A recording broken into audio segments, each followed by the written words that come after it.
speaking for one of the pioneering schools of existential psychotherapy, and yet it was a bit like meeting cousins and not siblings, in the sense of, you recognize something, it's familiar, but it's not the same. And that, I would say, logotherapy has a few special items, which we are proud of because they make much sense, but others might disagree.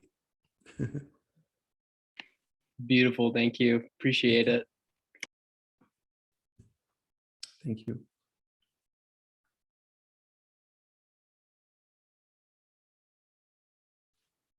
So I think that was the last question. And so, Crispy, if you want to introduce the next speaker, that'd be awesome.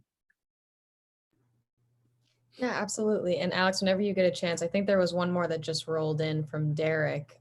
Yeah, but this like a koan. I just wonder what this means. Does perspective direct our meaning, or does meaning direct our perspective? And now.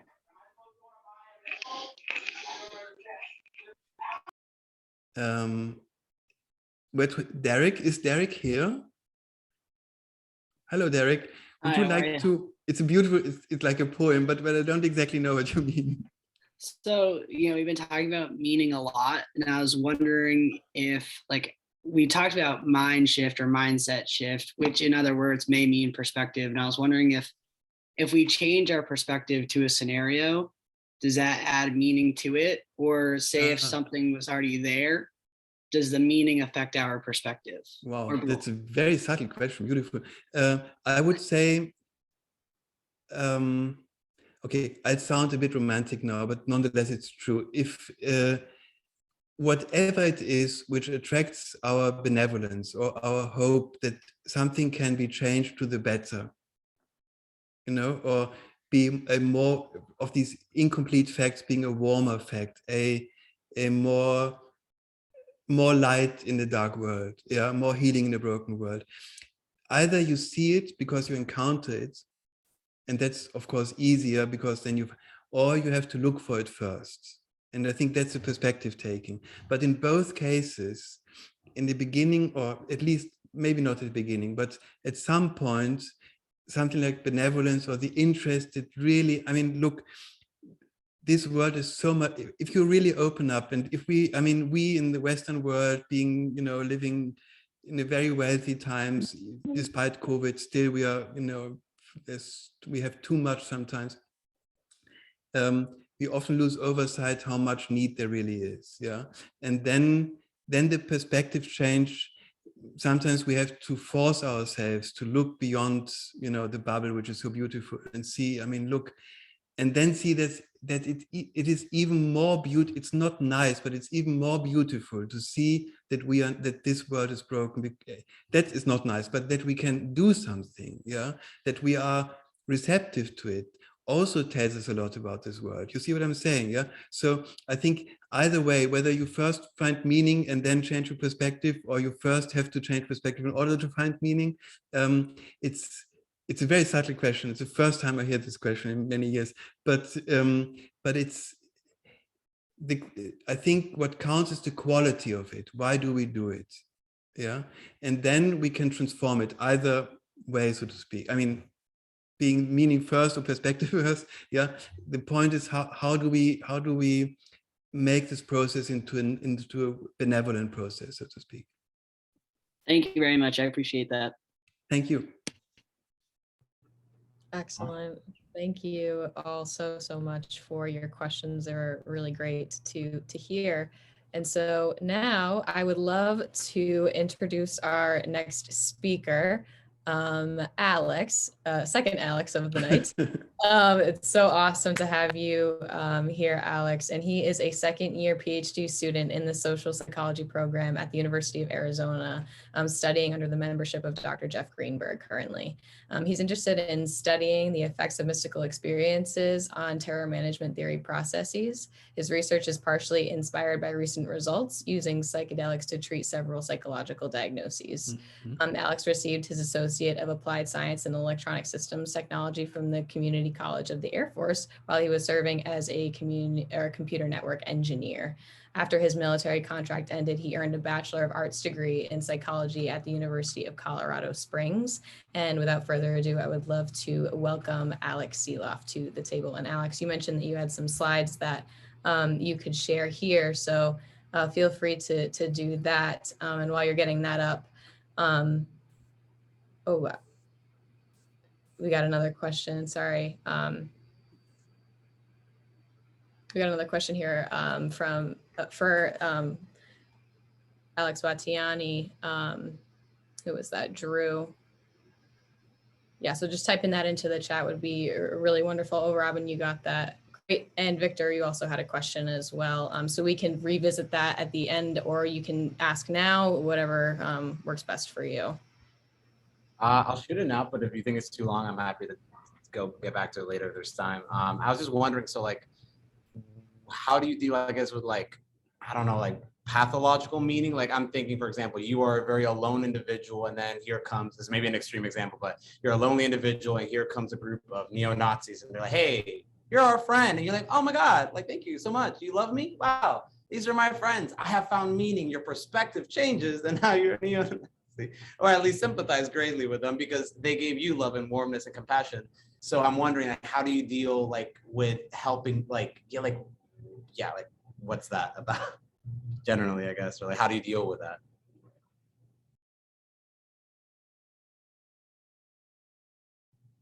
You realize. Yes, so thank you once again. That's a very nice question. It's an important question. How do we decipher, or how do we understand the difference between what feels meaningful and what does not? I think your example is not that, it's quite fit. I mean, it's an extreme example, but it's a befitting example.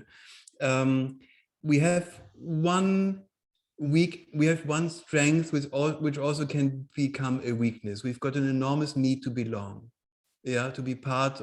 We are social beings, yeah, and that and the need to belong has its beautiful sides in the fact that we can be very loving persons, and we can relate, and we can have lasting relationships with people. We can share our strength, our vulnerability. We can be open and honest. The weak spot, so to speak, or the other side of the coin is that it makes us very easily seducible by people who say, who flatter you and thereby capture you, yeah. And there's one easy test, and I know that maybe that sounds too easy at the moment, but try it out in real, this is also real life. I try it out in everyday real life, yeah, and you'll see it. Namely, when we don't know whether something is meaningful or not, yeah, one of these possibilities, we are in this museum of possibilities now, and we think, well, should this or should I take this out into reality, yes or no? Then if you are insecure and you think, but what will others think about it? Then you can be almost sure that this has nothing to do with meaning. This is about feedback. Mm-hmm. Yeah. This is about, do I get the pears? Do you say pears or pears? Whatever. Do I get the apples? Yeah. Yes or no? Yeah. But if you feel that it should be done no matter what others are saying, you see what I mean? Because it's meaningful, because your heart speaks to you and says, if I'm honest, if everything is out, no book, no music, no other people, if I'm really alone with me, maybe thinking about me at my deathbed, what will I think then about it? Yeah. If you then think, yes, I should do it, then do it, because this is the voice of the heart. Yeah. But if you ponder and wonder, what will others say? What will they speak behind me or in front of me? Forget it. This is something else. It's the need to belong, and it's the addictive side of the need to belong. It's not good. It's something which we shouldn't nurture. Yeah.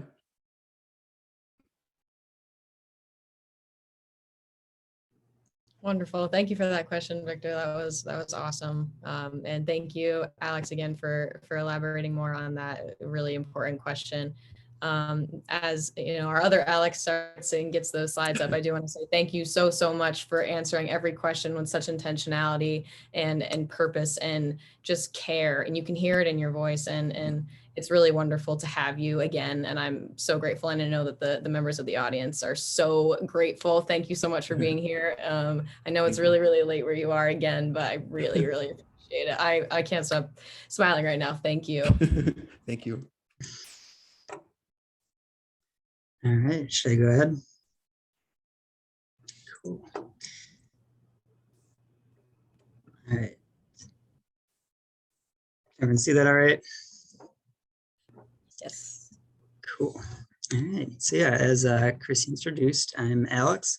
I'm actually you're reading off of the old, I'm a third year PhD student now, but still at the University of Arizona, studying social psychology, emphasizing in existential psychology. And so I'm going to be talking a little bit today about an existential take on logotherapy and how to mine meaning from psychedelic experiences. So an overview of the few questions that I'm going to be answering today are: why does meaning matter? What happens when we don't feel a sense of meaning? How can psychedelic therapy help establish meaning? And when meaning is established, what are the implications for mental health symptoms? All right, so why does meaning matter? So from existential psychology, there's a theory called terror management theory, and this is the theory that I work most closely with. And at the core of this theory, the core premise is that the evolutionary drive to survive came into conflict once humans developed the awareness that one's own death is inevitable. So this is taking the perspective that, like, way back in our ancestry past, we evolved cognitive resources to look into the future and see that no matter what I do, I'm going to die someday. And so then the idea is that this came into conflict with this evolutionary drive to survive, that drive that tells us I need to go eat, I need to seek out mates, I need to avoid predators, seek shelter at night, all of these drives. Like, what's the point of that if no matter what I do, someday I will die? And so this conflict aroused this existential anxiety, this death anxiety, which we needed to manage, lest we be debilitated by it. And so as the theory goes, the way that we manage this is through the establishment of an anxiety buffer. And this anxiety buffer consists of three parts. It is our worldview, the beliefs that we hold, our self-esteem, which we earn by living up to the beliefs of our worldview, and then close relationships, which serve to sort of bolster that whole system because we hang out with people who believe really similar things to us. So the idea is that our friends and family, when we do something that's, you know, considered success, they will see us and say, good job, because they believe that what I'm doing is worthwhile. So together, these three systems build this anxiety buffer, which then effectively keeps the death thoughts at bay, allowing us to live our lives. So in this way, an anxiety buffer is an enduring solution to an enduring problem, which effectively means that we're sort of just denying the fact that we're going to die someday, just trying to keep it out of sight, out of mind, and instead kind of coming up with this alternate storyline where at the end of this story, I am immortal. Like, when I die physically, some part of me lives on in the world. And in this way, I can rest assured feeling immortal in some way. And this is why Ernest Becker, the cultural anthropologist, called it an immortality project. It's a project, something that we can work on every day of our lives. We can wake up and start getting to work on our immortality project. So I'm going to make a connection here to logotherapy now, and I should also mention that I'm not a logotherapist. I'm not a therapist at all. I'm more on the theoretical side of things, experimenting. But as I understand it, Frankl said things like, the search for meaning is life's primary motivational force. And so then logotherapy aims to establish that meaning.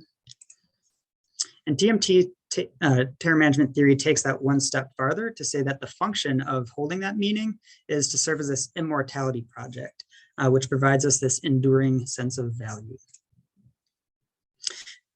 And also, as the theory goes, as terror management theory goes, death anxiety arouses this potentially debilitating terror, but we try to manage it, again, through these worldview, self-esteem, and close relationships. But this begs the question, what happens if we're not appropriately managing death anxiety? What happens if some aspect of this anxiety buffer is not adequately managing the death anxiety? And so from Frankl's work, he had this idea of existential frustration, which was a misdirected meaning, boredom, apathy, meaningless. And these things could lead to things like depression, aggression, and addiction. And that, and as he said, each generation has its own maladaptive behaviors. I would personally change that to maybe culture, in that each culture has its own ways that are kind of more culturally rooted of responding to things. And that can also be very like subculturally appropriate too. Then from terror management theory, there's this idea that some psychiatric symptoms are essentially just maladaptive ways of attempting to manage death anxiety. So there's this thing called the mortality salience hypothesis, which was developed as a way of like kind of experimentally testing this and showing that the function of these thoughts and behaviors, like these thoughts and behaviors that we're saying serve to manage death anxiety, they become bolstered. People cling more tightly to them when they're reminded of death, whether that's like an explicit reminder of death, where we tell them like, hey, like think about the fact that you're going to die someday. How does that make you feel? And then we kind of like see this clinging behavior to their thoughts and behaviors that align with their worldview beliefs. And so in a similar way, and this has been experimentally shown as well, that when reminded of death, people who hold like phobic and compulsive behaviors, and this was shown in 3 different experiments by Strachan and his colleagues, for social phobias, arachnophobias, fear of spiders, and compulsive hand washing behaviors. People who scored high on those, each of those like measures, after being reminded of death, their phobic tendencies and compulsive tendencies increased. So social phobics avoided social situations even more strongly. People afraid of spiders became even more afraid of spiders, more avoidant of spiders. And then people who scored high on a compulsive hand washing behavior measure washed their hands for longer and used more soap compared to a control group that was not reminded of death, which is an experimental way of showing that these things do indeed serve to protect us from this fear of death. So part of the implication of these things is that a lack of meaning, if meaning doesn't exist, or if you're not, if you don't have like a strong immortality project, psychiatric symptoms could be more likely to develop. And so then how do psychedelics fit into all this? I should say that I'm assuming kind of a basic understanding of psychedelic therapy when I'm giving this talk, so I'm not going like super in depth with that, and we can take questions about that after the fact too, if we have any. But when terror management theory is applied to psychedelic therapy. So in the psychedelic therapy, we have the experience itself, plus the sort of therapeutic intentions and the therapeutic container that surround the experience. And what I'm saying is that during that therapy, it's orienting the patient towards what's intrinsically meaningful to them, their intrinsically meaningful aspects of their worldview.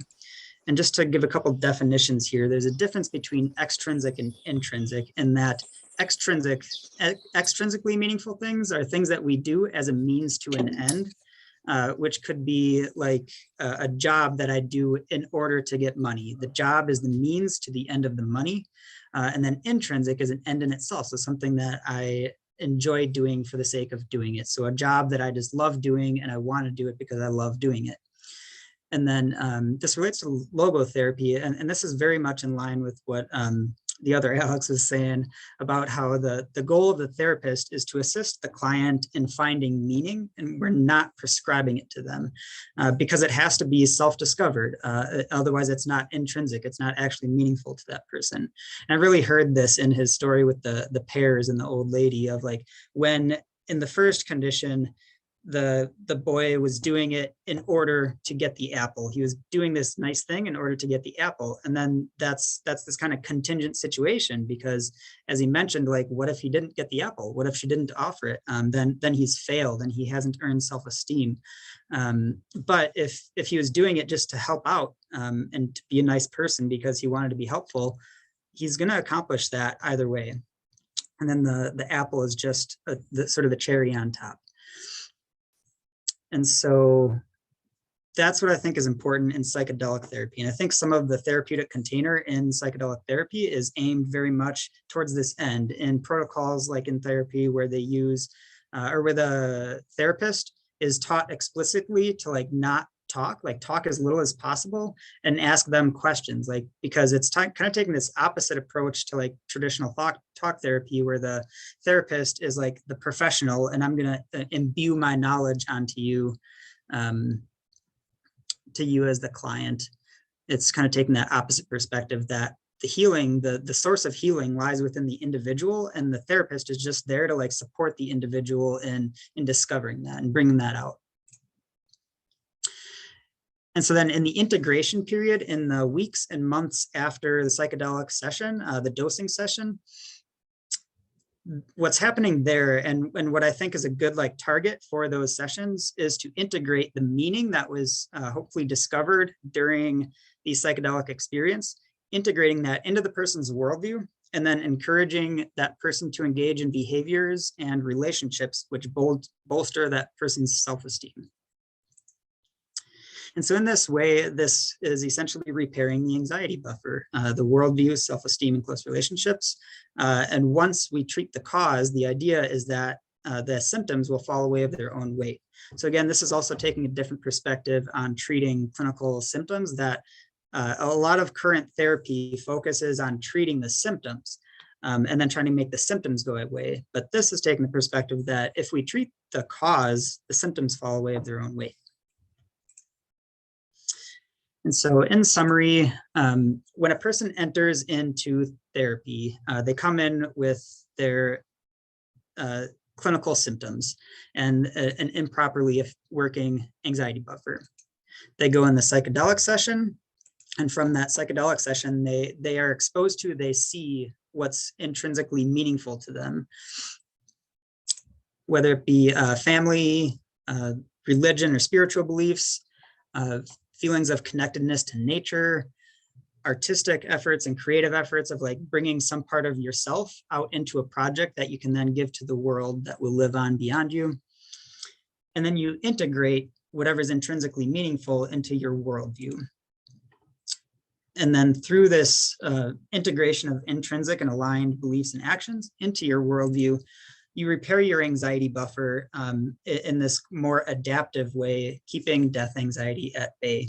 And since we're treating the cause and not the symptoms will just fall away of their own weight. And that is all. Thank you very much.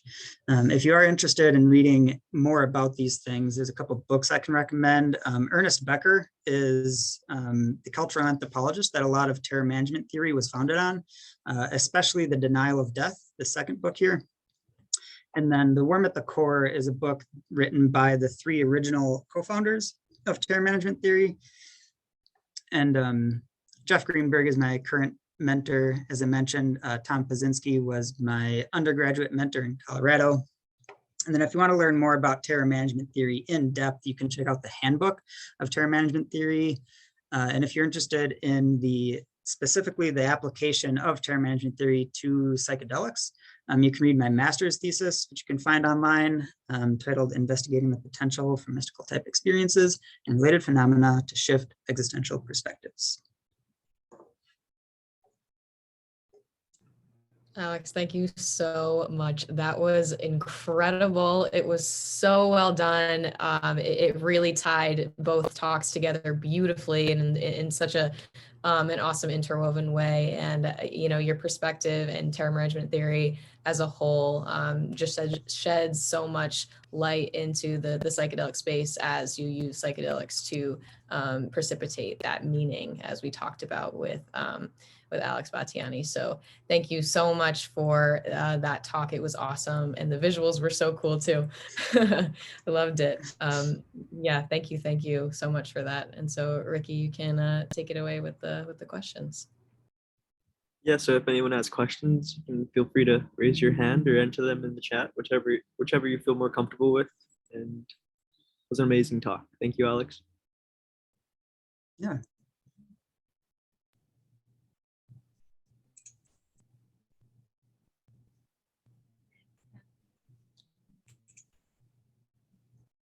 We got one from Aaron there raising his hand.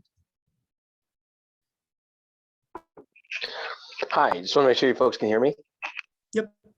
Okay, cool. Hi, appreciate you getting to come to this presentation and getting to hear from you.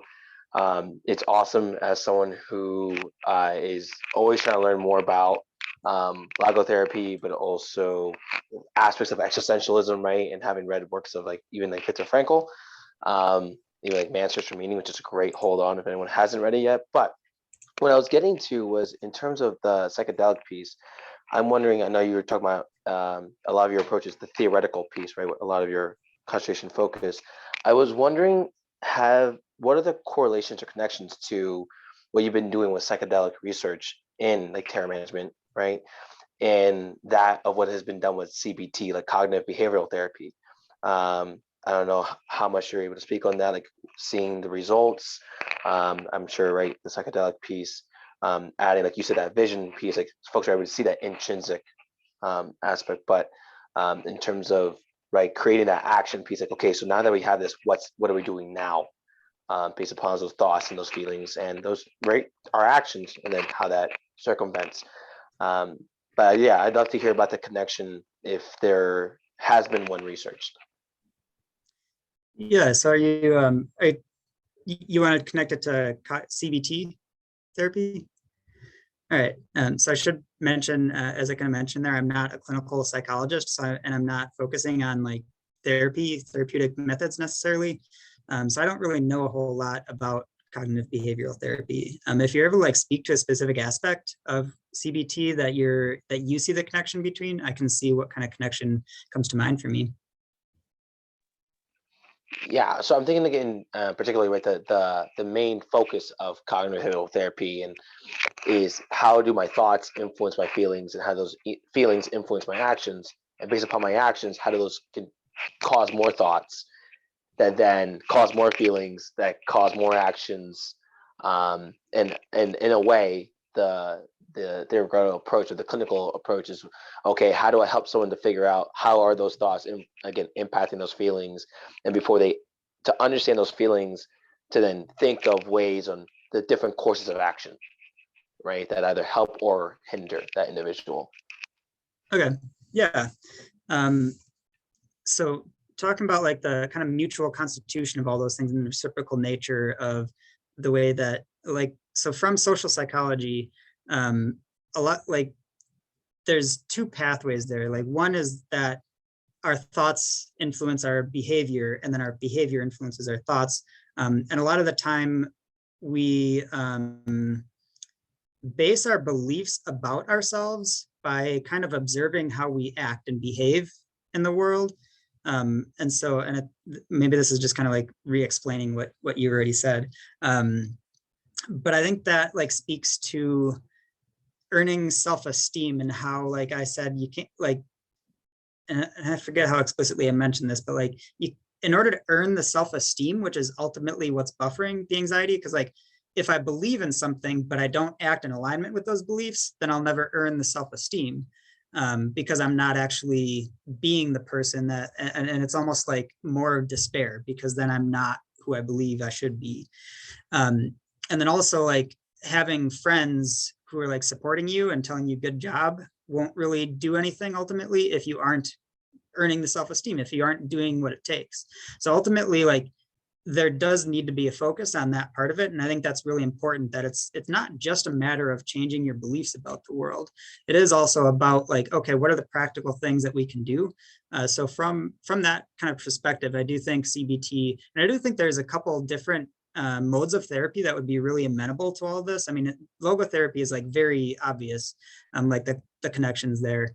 But CBT is another one that I think is really appropriate. I think there's even a form of CBT that's focused specifically on like helping with death anxiety and death thoughts and stuff. And then there's of course like existential therapeutic methods and everything.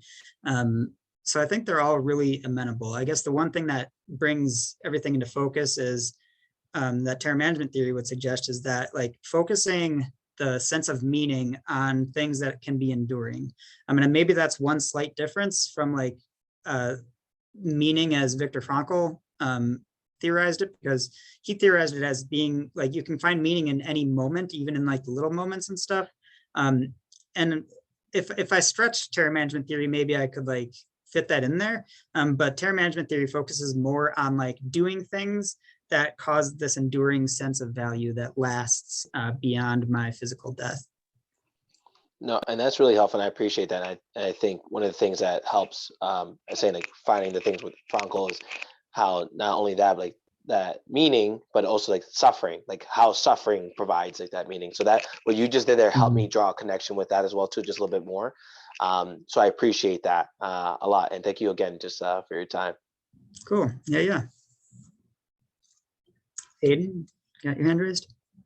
Yeah, so my question is, it's a little bit off of yours, but at the same time, so what it is we always talk about psychedelic assisted therapy, but we kind of leave out the psycholytic part that's also there. So my question to you is, with tying in your discussion and psychedelics, what would be most beneficial as a modality with psychedelics? Full-on macro doses with psychedelic assisted therapy, or something smaller like psycholytic therapy?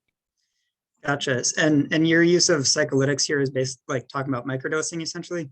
Yeah, yes and no. I don't like using the word microdosing because it can be anybody without, clinical or stuff. When we're specifically talking psycholytic, we're talking in a clinical setting. Gotcha. It's managed by a therapist. It's managed by a physician.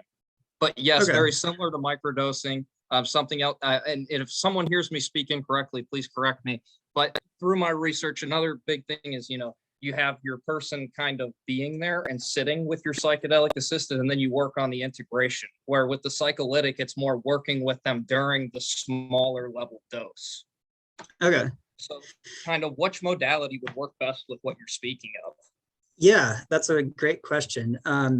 This perspective does take the stance that what's causing the meaning and the most important things to come up is the experience itself. And I frame that as I connect it to the therapy in the sense that a lot of the therapeutic trials so far have looked at basically the mystical type experience as sort of the moderator. Like the people who had that experience are the ones who experienced the most clinical benefits. And so I actually take the stance that it's not even really necessarily the psychedelic, but the experience that the psychedelic leads you to, and that there's more than one way of getting to that experience. We know that breath work can do this. Near-death experiences are very similar. Even sex can get you there. So there's meditation. So there's other ways of inducing that experience. And so I think it's more the experience working to affect the change. So from that perspective, I would take the stance that macrodosing would be more effective, but that's not to say that the other way doesn't cause any benefits, because I do think that at least because I've had this conversation, at least in the context of microdosing, because some people who report experience help with when it's microdosing, but I think that would be taking more of a kind of classical pharmacological approach of I need to take this every day, and if I stop taking it, it's going to return. Whereas what's really causing the change here, and why you only need one session to cause this enduring 6 to 14 month benefits, is that you're treating the cause again. You're treating you're changing the worldview. Something happens, some sort of shift, like the quantum change experience, as some people have referred to it, that something really big just clicks, and then I have to integrate whatever that was that clicked into my worldview in order for this sort of model to play out.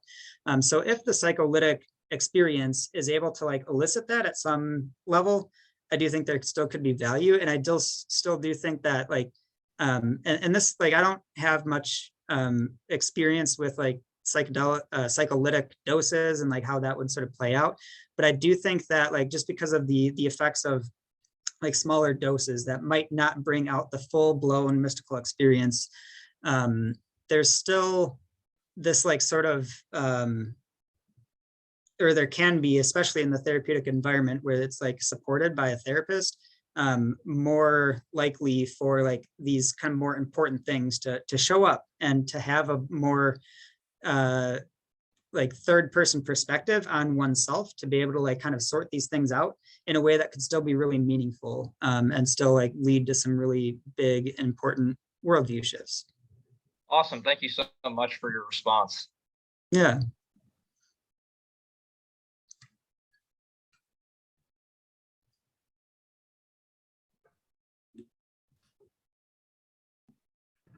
All right. It looks like there are no more questions. You to know, be- I do have a question. Is it Oh, okay?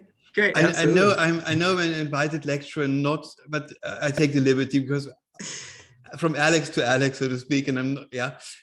Number one, I would like to say something, and you can tell it to Jeff Greenberg. Your mentor is really I mean, if you look at the history of science of TMT, I mean, people laughed at it. They didn't accept the peer-reviewed was, I mean, forget it, yeah. And still they were stubbornly, and I think rightly so, working towards. So in many ways, Paczynski, Greenberg, Solomon, all of these are really, I mean, for students, or who, especially for those who are going into academic research, scientific research themselves, this is what you have to look for, yeah. Keep on going, no matter what others are saying, and people didn't say very flattering things about them anyway, yeah. So having said this, when I mentioned earlier that when I meet existential psychotherapists, it's like meeting cousins, so you discover some similarities and some differences. I would just like to point something out. Number one, you mentioned meaning in this for the anxiety buffer function, so to speak, has to be has to somehow connect to symbolic immortality or literal immortality. And in logotherapy, our understanding of meaning is a bit different. I won't start a discussion because we will sit here in a year and still debate, and it's beautiful, but yeah. But I only want to say meaning, as far as we understand it, yeah, comes with three different manifestations, if you want, yeah. There's meaning in life, off life, and the meaning of everything. Transcendent meaning, why is there anything and not nothing, yeah. And as far as we understand it, the first two are important for everyday life. I mean, all of them are important, but in everyday life, and especially in therapy, in logotherapy, you really look for meaning in life, meaning the meaning of the moment, which it will change from minute to minute, perhaps, yeah, and from hour to hour.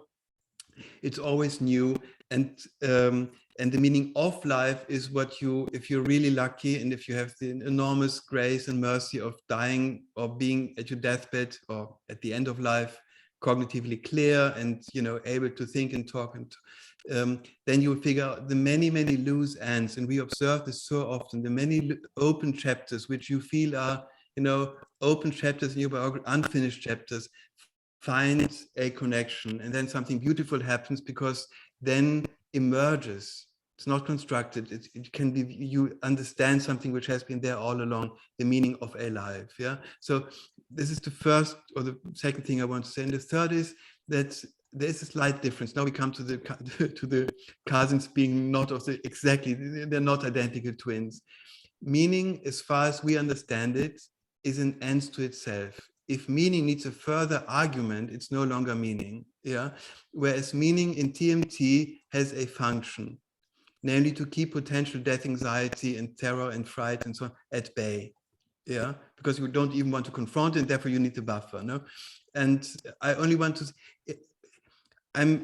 given that there's such an enormous empirical body on TMT, yeah, really showing that it's death specific, other anxiety stimuli don't, at least not so clearly and not so repeatedly, bring forth distal and defense mechanisms and so on, yeah.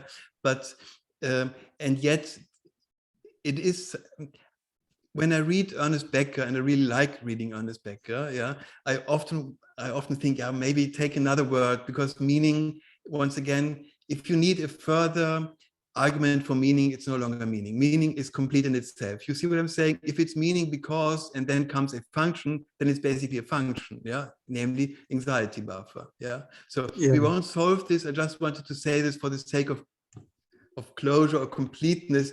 I just had to say this, yeah. Our meaning doesn't have, it has many psychological effects, but we don't do it for these effects. You see what I'm saying? Yeah, that's our understanding, and it goes far beyond psychology. It goes really into, I often think that what we are doing is not so much, we help the individual, yes, but we're also helping a world desperately in need of help. I mean, look around, yeah? And so this is, I just wanted to say this. Yeah. Yeah, I think that's a thanks really for your great great point. talk. That I forgot. That was the first thing I've noted here. Thank him for the great talk. It was a wonderful presentation. Yeah. Thank you so much. And Yeah. thank you for your great talk too. I think you did a great job, and I loved your story at the end, especially. I think that really communicates a lot. And I also like personally agree with what you're saying about like the differences in meaning and stuff.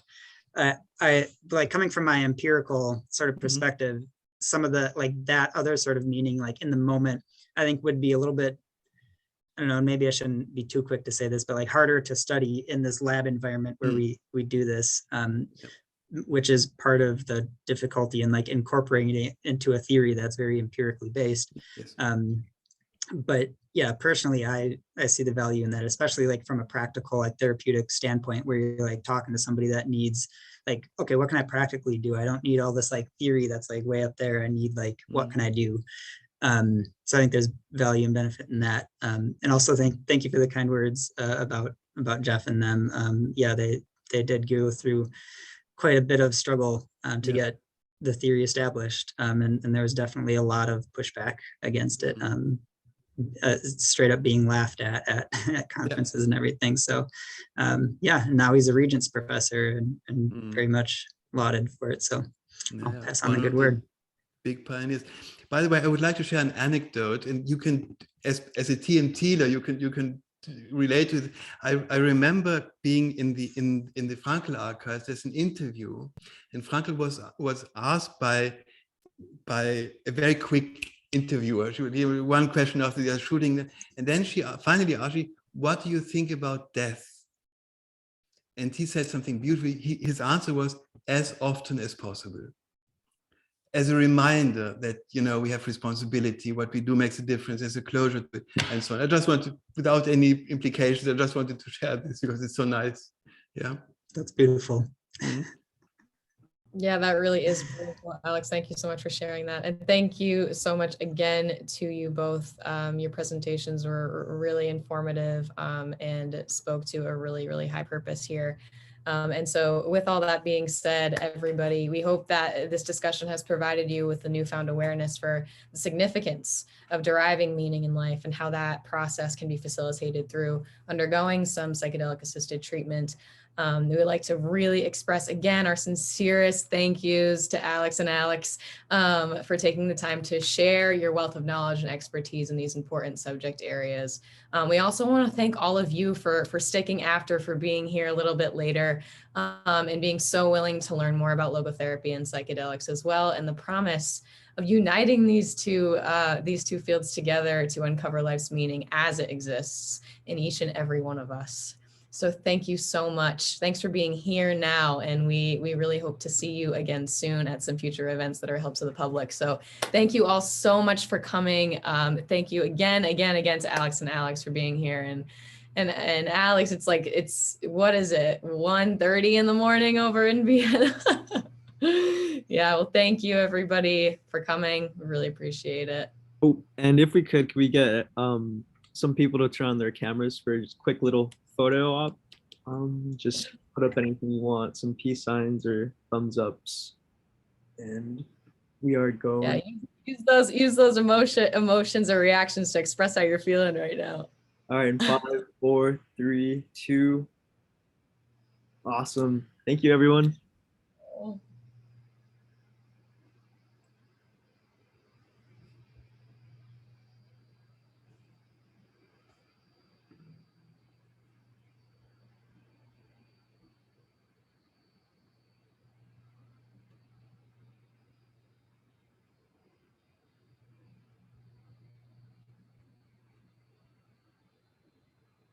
That was intense. Is everybody off? No. Oh, okay. Wow. Oh my gosh. That was so awesome. I'm so, yeah, that was great. Oh my God. We crushed it. Congrats, dude. Chrissy, that was fucking beautiful, bro. Like, couldn't Oh, have done any better, honestly. Like, damn. you too. We totally crushed it. Ah! Okay. Ran So, easy too. Really good. yeah. So, yeah. I ran out of space